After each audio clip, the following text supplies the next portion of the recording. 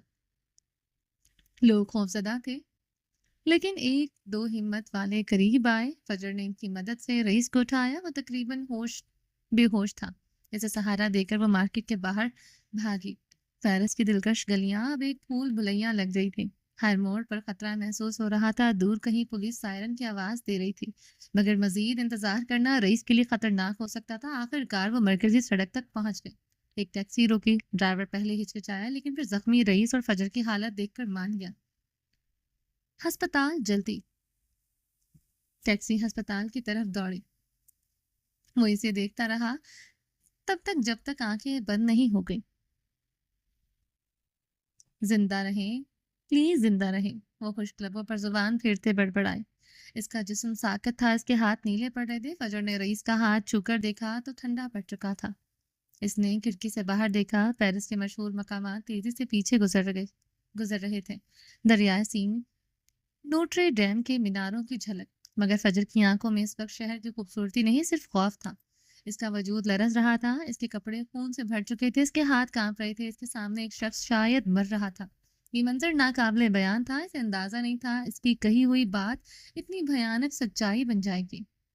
اس نے رئیس کے بے ہوش چہرے کو دیکھا، جو خود کو ان کا مسیحا کہتا تھا۔ اب خود زندگی اور موت کی کشمکش میں تھا، اور بچانے والی وہ تھی، وہ لڑکی جس کی زندگی سے اس شخص نے ساری روشنی چرا لی تھی۔ اگر اسے سچائی کا علم ہوتا تو وہ اس وقت اسے مرنے کے لیے چھوڑ دیتی، لیکن کچھ راز ہی رہیں تو اچھا ہے۔ ستمبر کی وہ صبح پیرس کے قلب میں ایک انکہی بازی اور ایک نامعلوم خطرے کے ساتھ ان دونوں کو ایک نئے خطرناک موڑ پر لے آئی تھی۔ پیرس کے اس نجی ہسپتال کے ٹھنڈے راہداری میں فجر گھٹنوں کے گرد بازو لپیٹے ساکت بیٹھی۔ آپریشن وارڈ کا بند دروازہ اس کے سامنے تھا، اور اس کے پیچھے ایک زندگی موت سے لڑ رہی تھی۔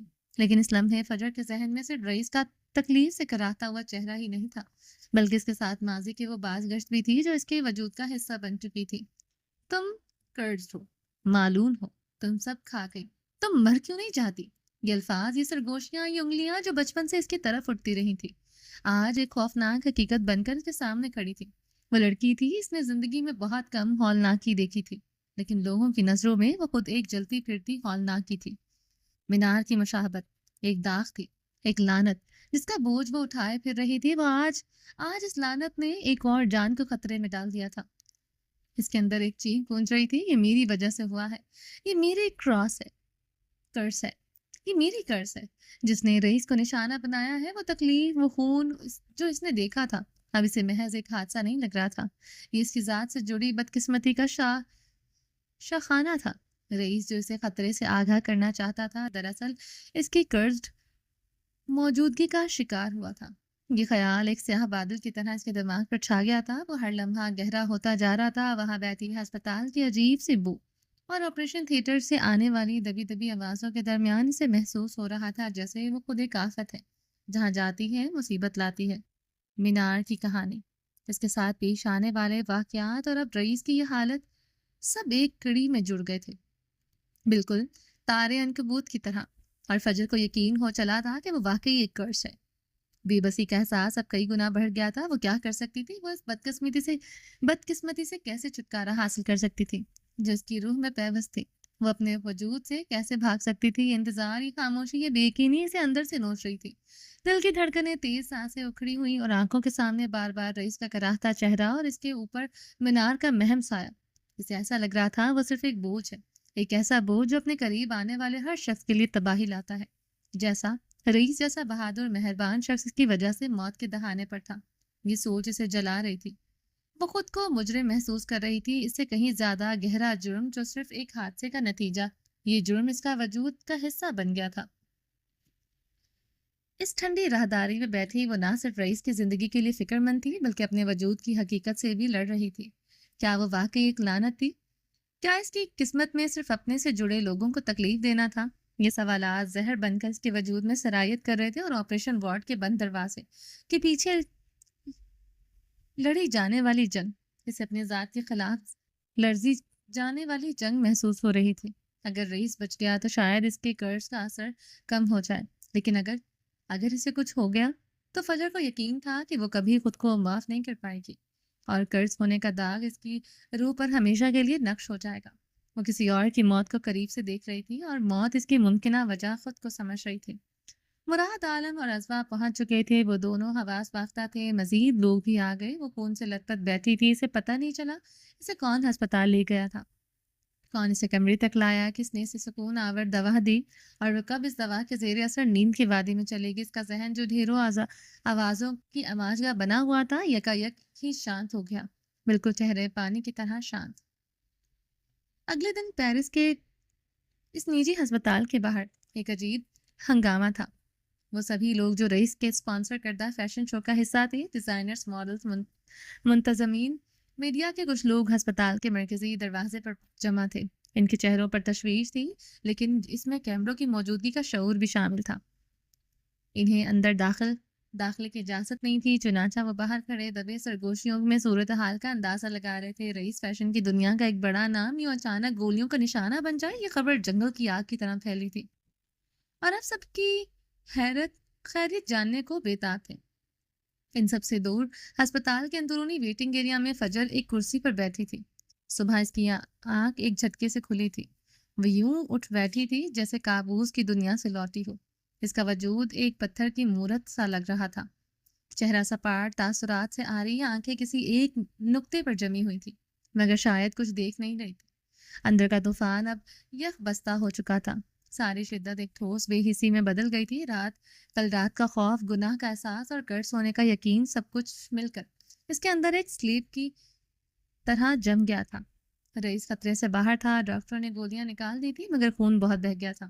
یہ خبر جب فجر تک پہنچی تو اس کے چہرے پر کوئی خاص تاثر نہیں آیا، جیسے وہی سن کر حیران نہ ہوئی ہو۔ اس کے ذہن میں تو بس یہی چل رہا تھا کہ اس کا قرض ایک بار پھر قریب آیا تھا، لیکن اس بار موت نے اپنا شکار نہیں بنایا۔ شاید اس کی لعنت اتنی بھی طاقتور نہیں تھی، یا شاید رئیس کی زندگی اس سے زیادہ مضبوط تھی۔ پولیس باری باری سب سے پوچھ تاچھ کر رہی تھی اور سب سے زیادہ اس سے تحقیقات کی گئی تھی۔ وہ رئیس کی کیا لگتی تھی، وہ وہاں کیوں تھی، حملہ کیسے ہوا، وغیرہ وغیرہ۔ وہ سبھی سوالوں کا جواب دیتی رہی بنا کچھ محسوس کیے۔ کچھ دیر بعد ازوا فجر کے قریب آئی اور اسے بتایا کہ رئیس اسے ملنا چاہتا ہے۔ ازوا کی آنکھوں میں اس کے لیے واضح ناپسندیدگی تھی۔ جب سے یہ لڑکی ان کی زندگی میں آئی تھی سب الجھ گیا تھا۔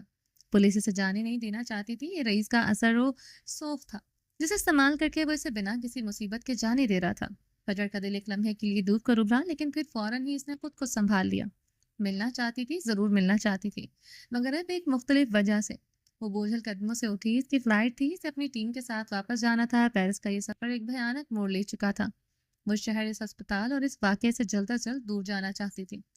رئیس کے کمرے میں داخل ہوتے وقت اس کا چہرہ مکمل طور پر تاثرات سے خالی تھا۔ رئیس بیڈ پر نیم دراز تکیے سے پشت ٹکائے، چہرہ زرد پڑا ہوا تھا، مگر آنکھوں میں کمزوری کے ساتھ ایک چمک تھی۔ اس نے فجر کو دیکھا تو چہرے پر عجیب اطمینان اور ممنونیت کی لہر دوڑ گئی۔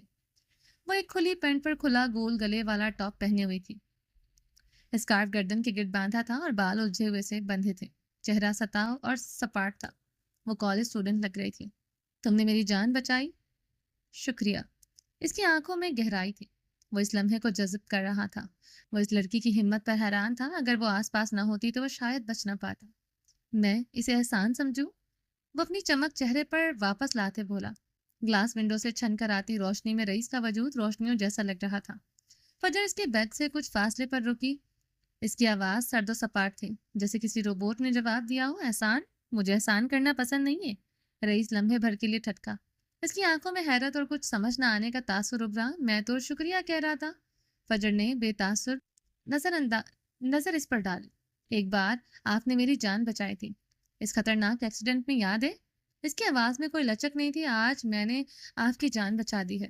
اس نے ایک لمحے کے لیے سانس لی، حساب برابر ہو گیا۔ یہ الفاظ کمرے میں گونجے، رئیس کا چہرہ سن ہو گیا۔ حساب برابر، جان کے بدلے جان؟ فجر نے بات جاری رکھی، اسے سرد اور کٹے ہوئے انداز میں، جیسے کوئی حقیقت بیان کر رہی ہو۔ میں امید کرتی ہوں کہ اب ہم آئندہ کبھی نہیں ملیں گے۔ یہ کہہ کر اس نے رخ موڑا. اس کا کرش لوگوں سے دور رہنا ہی اس کی سلامتی کی ضمانت تھی. اسے خود کو الگ تھلگ رکھ کرنا تھا. یہی اس کی قسمت تھی یا اس کی لعنت کا تقاضا؟ رئیس اسے جاتا دیکھتا رہا. وہ کچھ کہہ نہ سکا. فجر کی پشت اور اس کے سرد الفاظ جانے کیوں اس کے لیے گولیوں کے زخم سے زیادہ تکلیف دہ تھے. فجر نے پیچھے مڑ کر نہیں دیکھا. اس کے لیے ایک باب تھا جو بند ہو چکا تھا یا جسے اسے زبردستی بند کرنا پڑا تھا. حالانکہ اسے تو رئیس گروپ کے ساتھ کام کرنا تھا برابری کی سطح پر. اس کے قرض ہونے کا خوف اور اس خوف سے جنم لینے والی تنہائی کا فیصلہ اس وقت اس کے ہر دوسرے احساس پر حاوی تھا. وہ جا رہی تھی.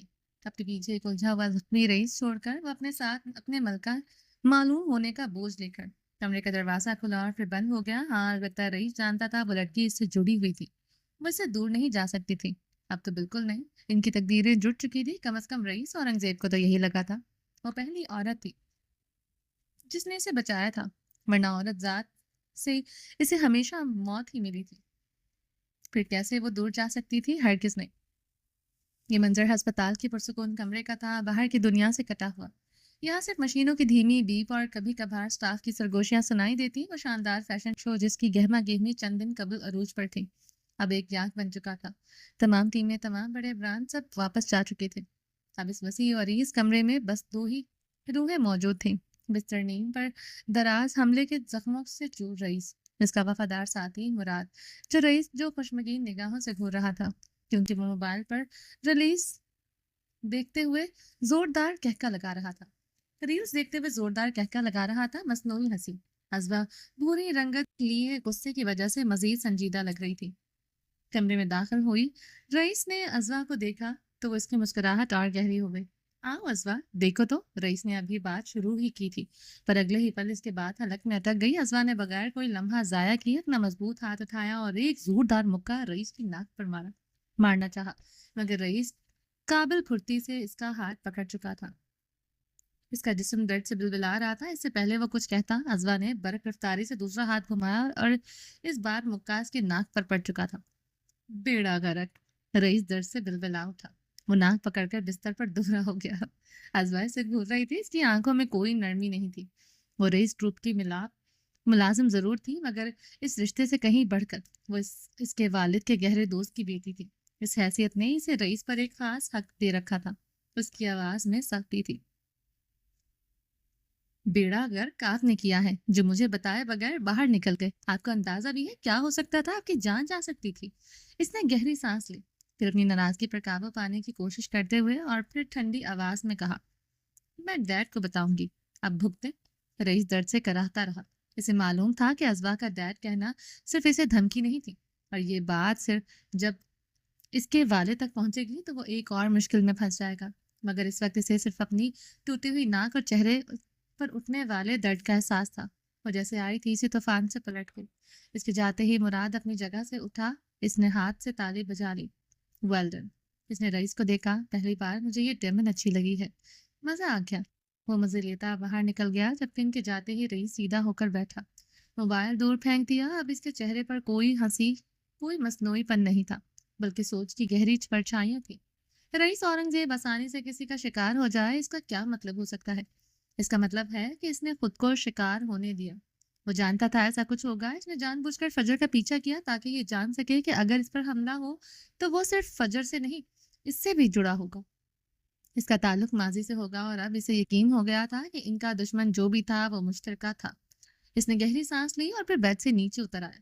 اب ہوگا اصل کھیل شروع کیونکہ رئیس شکار کے لیے تیار تھا.